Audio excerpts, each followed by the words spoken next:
The original costume took about 6 months to make. I'd visit the studio at least twice, 3 times a week. I was on stage in London, so it was kind of a real mixture of careers at that time.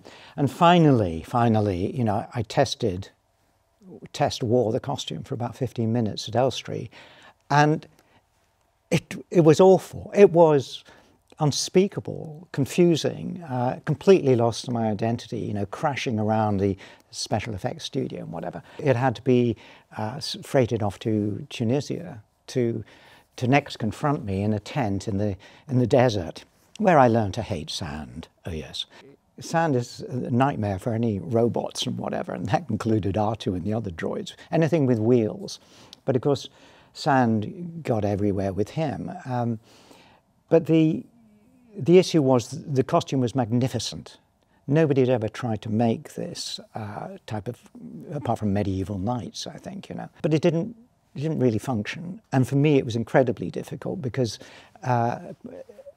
physically it hurt everywhere, but also the blindness that I was having to concentrate like crazy and remember the words.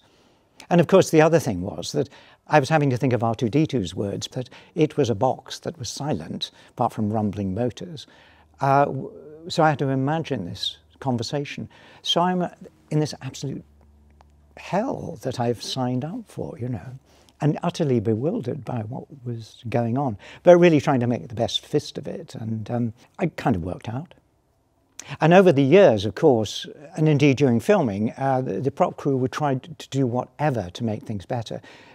For instance, just to put this head on the first day was half an hour, because the little earring things there, as you pushed through with a kind of bayonet fitting, it pushed away the very thing that it wanted to marry up to. So I would be like half sideways whilst they pushed and pulled.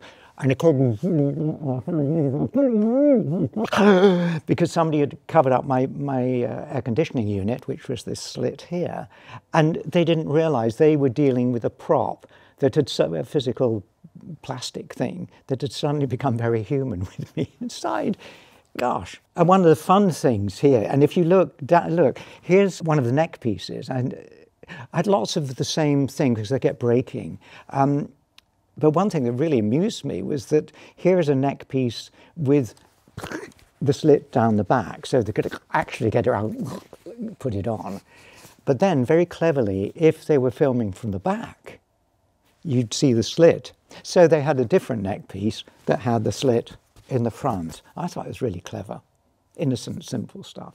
And for instance, look, here's some feet from at least The Empire Strikes Back, because in the original New Hope, the feet actually were, well, they were little gold cups that fitted over my deck shoes. I'm very like this, ordinary deck shoes. And they were made of very cheap, terrible plastic in a way. So I know there are still to this day fragments of 3PO's feet floating around the edge of the Sahara. And so for the next film, they made totally enclosed feet that I would shoehorn into. And these cut me horribly around the pain, the ankle pain from things pressing on, so always bits of plastic lodged in there, bits of foam, whatever. But they always tried to do their best to make things work. And things evolved over the years until they 3D printed 3PO costume for episode 7, and that was fascinating. And that came with its own issues, you know, because each time you move an inch here or a quarter of an inch here, you're moving an nth of an inch here, and that, you know. So each film brought its own delights and pains.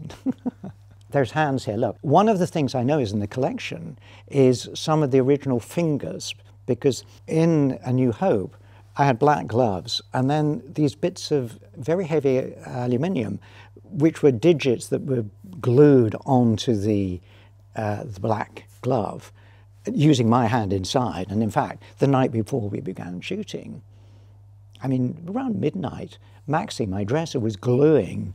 He was up in my bedroom in this scuzzy hotel in Tunisia, gluing these things. And then, of course, the glue went onto me and couldn't get them off, you know. And they were completely useless, floppy metal things that you know, like in a fairground trying to grab those things on a crane, you know. And one of the things that amused me in the first film was picking up, which if you look at the film again, I wish I had that. That'd be fun. The comlink, it's somewhere in the world, I don't know.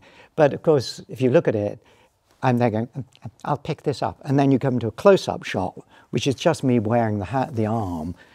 And inside here is a sticky pad, and bang, onto the comlink, little grip motion like that, and bring it up like that. And you think I'm wearing the whole suit, and this is gripping it. No, it's the sticky pad. But that's the kind of thing I like about innocent filmmaking. You could do that at home, you know, no special effects. So the costume has evolved over the years. The important thing is that I'm the common link between all of these effects and whatever situations, whether it's, you know, having red eyes or whatever. There's always my brain thinking of the character as C-3PO, how does he react to the situation he's put in? And having that consistency, I think, is why C-3PO is able to be recognized. And for the most part, there are detractors, obviously. But one of the things I love is when a parent will come up at a convention or whatever and says, you know, my kid doesn't believe you're 3PO because, you know, you're an old man, white hair, you look nothing like him. So my trick is then to say, well, do you remember how 3PO sounds? And they go, well, does he sound like this? Hello, I am C-3PO, human cyborg relations. And then this magical thing happens, which is kind of physics. You see the sound enter the ear. It then goes around the brain and develops into a smile. That's so rewarding. Couldn't buy that.